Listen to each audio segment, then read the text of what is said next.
أجمل ما بالمباراة النهائية لغرب آسيا للناشئات كان بعد انتهاء مباراة لبنان وسوريا وفوز لبنان بنتيجة 4-0. أرزاتنا كانوا عم يحتفلوا، والمنتخب السوري كان قريب من منطقة أو من دكة البدلاء، لكن منتخب سوريا للناشئات اتجه صوب منتخب لبنان اللي كان عم يحتفل لتهنئته والمباركة له، وليأكد أنه كرة القدم دايما بتجمع كل شيء بفرقه أي شيء آخر. كرة القدم دايما أكبر من السياسة ومن غيرها. كرة القدم دايما بتأكد أنه نحن أخوة. كرة القدم اليوم هي اللي انتصرت، مش بس ناشئات لبنان. والأجمل كان ردة فعل كمان اللبنانية من خلال مواساتهم لناشئات سوريا اللي كانوا عم يبكوا.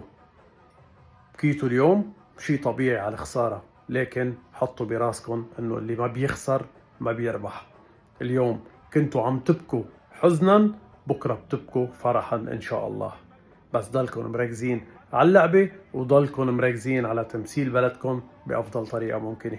ألف مبروك لناشئات لبنان اللي عم بيهيمنوا بهيدي اللعبة بغرب آسيا، وهارد لك لناشئات سوريا.